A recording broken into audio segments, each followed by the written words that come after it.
Hey everybody, welcome back to the Desert Sky Adventures YouTube page. And thank you for finding your way back to the page. Today, we're going to do something a little different. As you can tell, I'm not on location today, but we just had a recent trip to Tombstone, and people seem to really enjoy those Tombstone videos, so I thought I would try to squeeze out one more. But today we're going to take a look at the movie Tombstone, and we're going to take a deep dive into that movie, see what they got right as far as historical accuracy, what they got wrong, and a couple things that probably no one will ever know for sure. So come along with us. This is going to be a good one.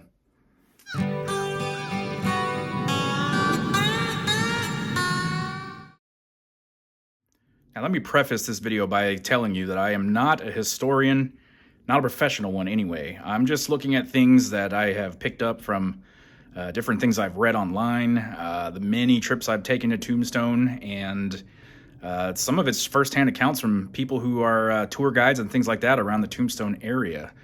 So this is not a debunking video. This is nothing against the movie. I really like the movie. It's probably one of my favorite movies. It's definitely one of my favorite Westerns, if not my favorite Western. So let's take a look at a couple things that the movie got right, a couple things they got wrong. And if you think I got it wrong, let me know. Tell us down in the comments, because again, I am not a historian. I'm just going off of things I've picked up on my many trips to Tombstone. So let's dive right in. Now, one of the first things I wanted to talk about was the red sashes that the bad guys wore in the movie, as you may recall. Now, this did not actually happen. It made for a very good story, and I totally get it. The bad guys were sort of a notorious gang. They had to be identified in some way. But in actuality, the Cowboys did not wear red sashes. They did not want to be identified. And Tombstone was outside of federal jurisdiction at the time, which is probably why Doc Holliday ended up there in the first place. But it did make for a good movie and a good story, but they did not wear red sashes. In my research, I discovered that there was supposedly a red sash gang that operated in Wyoming in the 1880s and 1890s. And this gang was at war with some of the large cattle ranchers for claims to the property rights and the cattle grazing rights. Many suspect that this story was not true. They suspect that maybe the ranchers and farmers had fabricated that story to make their opponents seem more like outlaws and notorious bad guys. But many suspect that this actually did not happen, and it was just something the ranchers made up.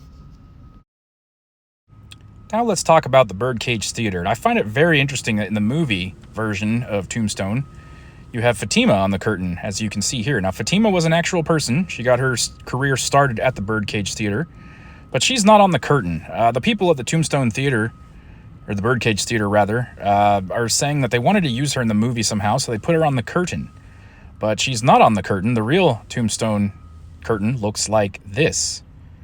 And this is the original curtain from the Birdcage Theater. It's been here since the 1880s, if you can believe that. Now, you can still find Fatima's likeness in the Birdcage Theater, and this picture, which is hanging by the front door, has been hanging in the same place since the 1880s. One thing that's really interesting every time I come in here is just how small it is. In the movie, they make it look huge on the inside. It's really quite a small area.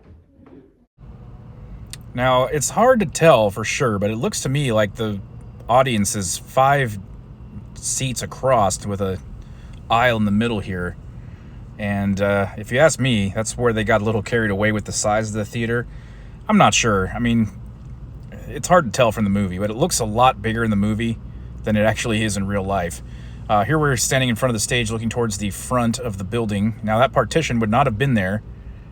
It would have looked more like this in the 1880s. You could see all the way to the front doors. But right where that man's hand is leaning against the wall, that is where the bar would have been. There's no bar in the Tombstone movie version of the Birdcage Theater, but that bar has been there since the 1880s, so it would have been there, but they left that detail out. Another difference I noticed from the movie was the actual birdcage cribs. Now, in the movie, this is portrayed as kind of a box where the fancy folks would sit and watch the show. That is not what these cribs were used for. They were strictly used for prostitution. This was the brothel part of the Birdcage Theater, and it was quite a lively profession back in the day. But you can see here from the movie, the fancy folks are up top there enjoying some cigars and drinks. The cribs are not that big. This shot here, you can see Doc Holliday's a good distance behind Wyatt Earp, and they're all in the cage there. These cribs were not that big. They were basically big enough for a couple people to lay down, and the hallway is right behind the partition wall. So in the next shot here, you'll see where there's a waiter in the upcoming shot here, but there he is. But yeah, these are not that big. You would not have found waiters in that hallway. That was strictly used for the prostitutes to get back and forth to their customers. Another thing you might be familiar with is the gunshots inside the building. Now, they'll tell you in the Birdcage, if the audience liked you, they fired up. And if they didn't like you, they fired at you. And this was a common thing, but one thing that's not mentioned very often is that this was not legal. Highly unlikely that the mayor, the sheriff, and even the marshal are right there and they do absolutely nothing about this. Firing guns inside of a building was not permitted back then. That's the kind of thing that would have landed you in jail. So there was even a time where you were not even allowed to have weapons in the town. But this is rarely mentioned in movies and things like that. Our first look at the Boot Hill Cemetery from the movie, and the Lester Moore tombstone here was an actual tombstone. Here's what the actual tombstone looks like. And that is something that they got right in the movie. That is actually there. And one thing I really liked about the movie was the layout of the town is pretty much accurate. You see the Crystal Palace and the Oriental Saloon in the same places they actually are. So they got that detail right. But one thing I found interesting was the layout of the Birdcage Theater. In the movie, it's almost sideways. Now you can see from the shot here, there's the Birdcage up ahead on the right, but it is on Allen Street. It would be flush with the rest of these buildings. It would not have been kind of sideways at an angle like you see here. Not sure why they did that. I guess they just wanted something in the background. And here we see Morgan and Wyatt Earp and their ladies leaving the Birdcage Theater, and Morgan is asking Wyatt about, what happens when you die and the things you see. Apparently that was true. Morgan Earp had a strange fascination with death and what happens immediately after you die. More on that later. Now here we have another real-life event. You may recall from the movie, but Curly Bill Brocious here, he was acting a fool, drunk, probably high on opium, shooting rounds off in town, and Marshal White here was sent to disarm him. Interesting, the real Marshal White was actually only about 35 years old when he was shot. And this is what he looked like in real life. But he's portrayed by Harry Carey Jr. here. In real life, he was a much younger man when he was shot. But this did actually happen. Now, one thing that I found interesting was that this occurred in 1880. This was before the Birdcage was actually built. So we see several shots of the Birdcage Theater from the movie, but that would not have been possible. This shooting occurred before the Birdcage was even opened. In fact, it happened where the Birdcage now stands, not in front of the Oriental Saloon like the movie shows you. Now, what happens next is a pivotal point in the entire history of the Old West in the United States, in my opinion. Allow me to explain. So, Curly Bill is ordered to hand over his weapons, which he does. According to first-hand accounts, there were plenty of people who witnessed this, but he turned the pistols over and he handed them barreled first to the marshal. Now, in the movie, it appears that he pulls the trigger on purpose, almost like a joke. And as it turns out, Bill maintained to the end that he did not mean to shoot the sheriff. According to him, one of the pistols was half-cocked, and when not the sheriff, the marshal, I should say. When he went to grab for the pistols, one of them went off. Now, he was not shot in the chest like the movie shows. He was actually shot in the groin. And he did not die on the spot, as it appears in the film. He actually died a couple days later. But thanks to his testimony, and oddly enough, the testimony of Wyatt Earp, who also says that he was there at the time, and he did testify that the gun was half-cocked, and that it appears that Bill did not appear to shoot the marshal on purpose. Now, this is where it gets really, really interesting. So Wyatt Earp was there when this happened, and according to Wyatt's testimony, he did not realize that Curly Bill had dropped his pistols. It was dark, as it is in the movie, and Wyatt Earp, walks up to Curly Bill, pistol whips him, knocks him unconscious, and takes him into custody. Now, Curly Bill did maintain to the end that the Marshal White was acquaintance of his, and he liked Marshal White. He did not want to kill Marshal White, but that is what happened. Now, Curly Bill, he was let go when this came to trial, based on the testimony of both the marshal before he died and actually Wyatt Earp's own testimony, where he said that it didn't appear he pulled the trigger on purpose or shot the marshal on purpose. Now, in the film, when Wyatt Earp takes Curly Bill into custody, a group of cowboys approach Wyatt Earp, and apparently the townspeople were pretty upset. The ones who saw this, they were calling for the immediate lynching of Curly Bill. Now, Wyatt Earp stepped in and said, no, that's not going to happen. He's going to stand trial, which he did. And it was ruled that he accidentally shot the marshal, and he was not charged. So they let him go. Now, history recorded that Curly Bill was not happy with the pistol whipping by Wyatt Earp. And even though he was let go in that court case, he did blame Wyatt Earp for that incident. That was probably one of the things that started the big war between the Cowboys and the Earps, and it kind of escalated from there. But I just found it very interesting that Wyatt Earp potentially saved Curly Bill's life twice, once from the angry mob, once from being hung in the court case he was let go, and then ironically he ends up killing Curly Bill with a shotgun that, according to witnesses, almost cut him in half down by a river outside of town, and we'll get into that a little bit more later.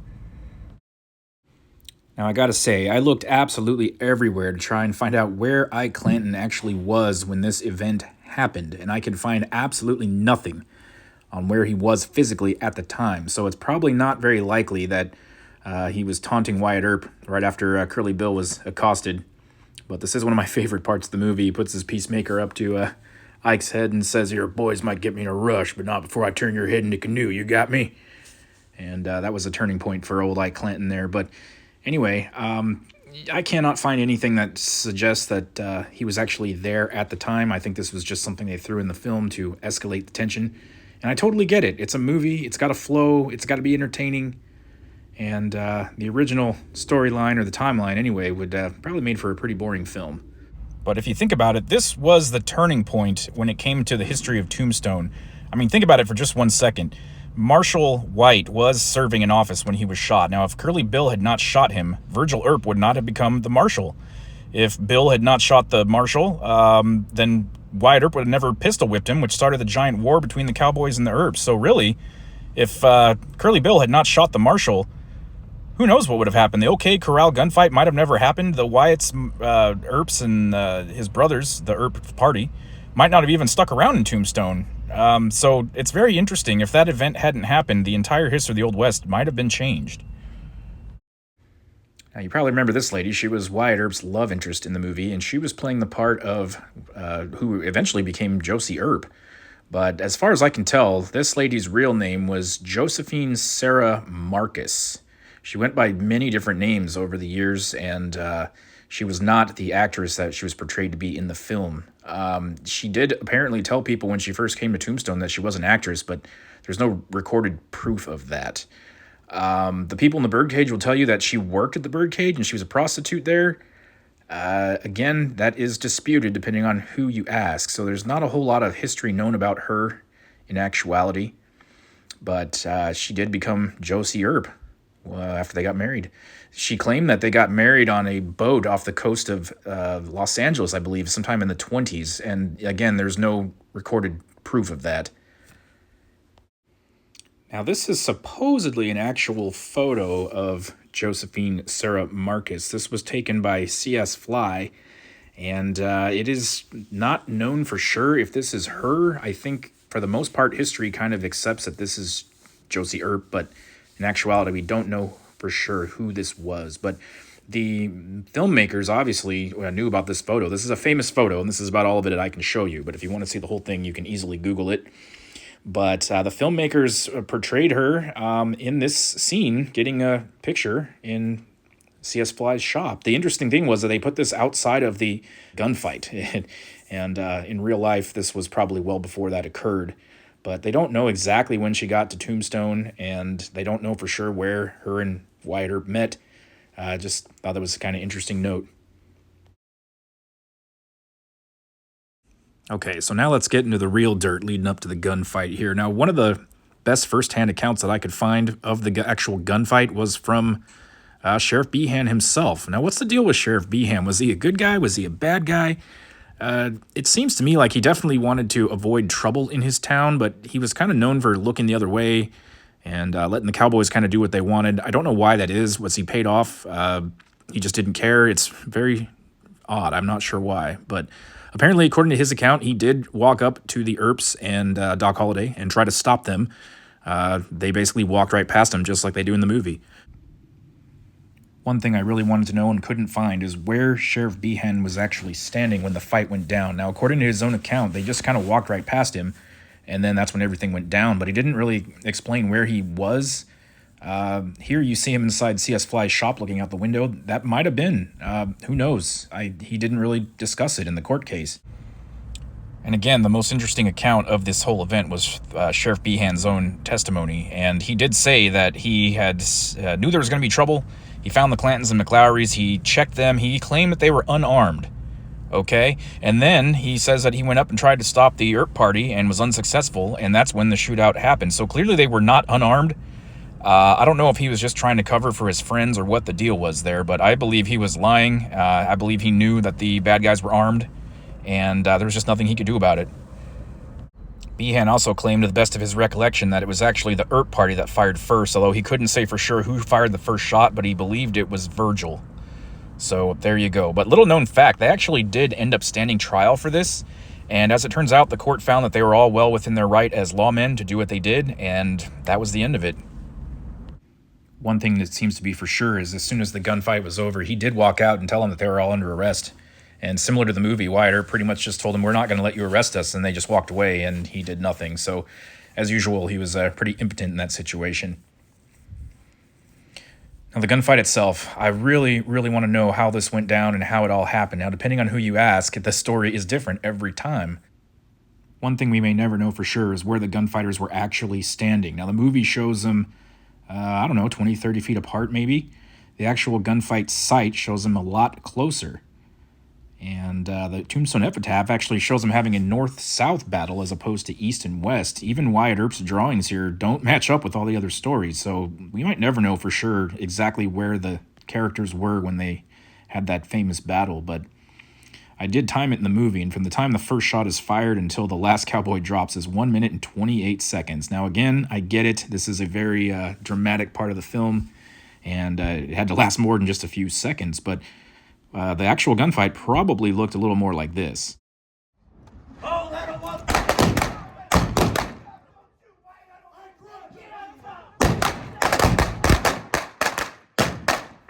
And again, according to Sheriff Behan's account, Wyatt Earp really did get in Ike's face after he decided he didn't want to fight, and you told him, "Fight or get the hell away," or something like that.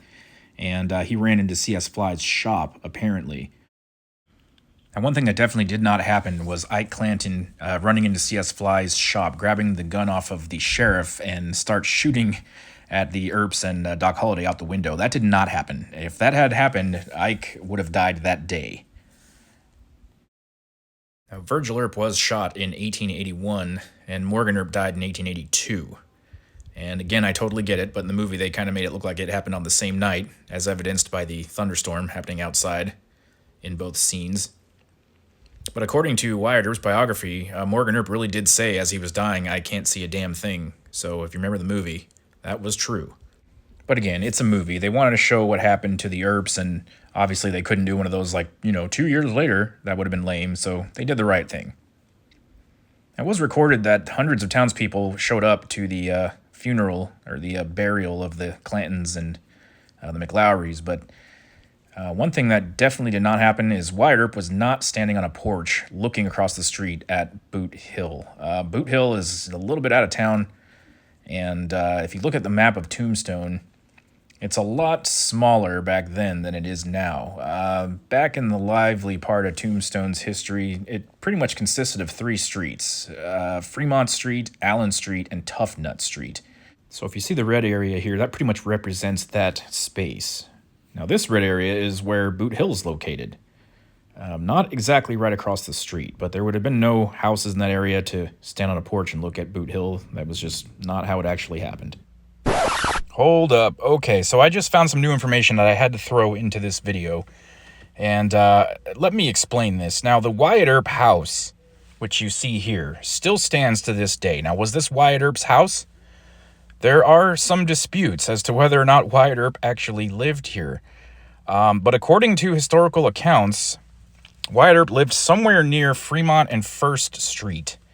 And that is what we see in this picture here. This red mark kind of indicates where his house would have been. However, I did spend a good amount of time looking into this, and it is disputed whether or not he actually lived there. A lot of people say that he lived across the street, and it's hard to say for sure, but according to most of the corroborating evidence, it's probably safe to say that this was actually where Wyatt Earp's house used to stand. This house that's here now is probably not the same house. But let's just assume that Wyatt Earp's house was where the indicator shows on the map there. Now, I did learn that at one time Boot Hill Cemetery was a lot larger than it is now, and this red mark kind of indicates where the graveyard would have extended to. And if that was the case, then it is plausible that Wyatt Earp could have stood on his house porch and looked out into Boot Hill Cemetery. But we do know where the McLowrys and Billy Clanton were buried, and they're still there. You can go visit their grave at Boot Hill to this day. This is what it looks like right here. And coincidentally, this house does have a back porch that faces that direction. But again, this is probably not Wyatt's house. Wyatt's house is probably what was here before this house that we see today. But the Cowboys' graves are in the old part of the cemetery, or the part indicated by the red mark here. So even if Wyatt was standing on his porch looking at Boot Hill, which is, again, plausible, he would not have been able to see their burial site. So the movie was right and wrong in that regard. And when I say they got it wrong, it's not that they got it wrong. It's just that, again, it's a movie. Things have to work. Things have to flow together. And I see why they did all this. This was the moment where, you know, when he sees all the townspeople following the funeral procession, and they kind of realize that they might have got into a little more than they anticipated here in Tombstone. Now, by all historical accounts that I could find, the way that the movie portrays Curly Bill's death is pretty much accurate. Wyatt Earp had formed a posse. They went out, hunted down the rest of the Cowboys and Curly Bill, and he got blown away in a river with a shotgun fired by Wyatt Earp. I had to wonder, was Doc Holliday actually part of that posse as they portrayed in the film, or was that just something they threw in? Well, it turns out he was. He was actually there when that happened. And now the million-dollar question, who shot Johnny Ringo? Now, we all know in the movie Doc Holliday shot Johnny Ringo, but in actuality, we don't know who shot Johnny Ringo for sure. One thing we can say probably for sure is that Doc Holliday and Wyatt Earp would not have been standing over the body of Johnny Ringo. But history did record that he was found up against a tree with a single bullet hole in his head. And I did find out a little bit later that Wyatt Earp, when he was close to his death, actually said that he did hunt down Johnny Ringo, and he was the one that killed him. So was Wyatt Earp telling the truth? I don't know why he would lie about that, but I'm pretty sure that Wyatt Earp was the one who shot Johnny Ringo.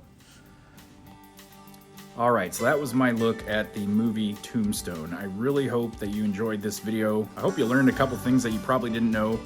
And again, if you think I got it wrong, tell me down in the comments. I know a lot of people are very familiar with the history of Tombstone, and a lot more than I am. So if you think I got anything wrong in this video, please tell me. I would love to know and look into it a little further possibly. So that'll about do it for today. Again, I hope you enjoyed the video. I really had a good time making it and learning a lot more about the history of Tombstone. So if you haven't already, go ahead and hit that subscribe button. It really helps us out. Now, I do more than just Tombstone videos. I just happen to get a good amount of video from this last Tombstone trip. But I'm not strictly a Tombstone channel. We pretty much travel all over the place, film our adventures, and show you what we're doing out there. So if you want to come along, hit that subscribe button. We really appreciate it. It really helps us out. And until next time, see you down the road.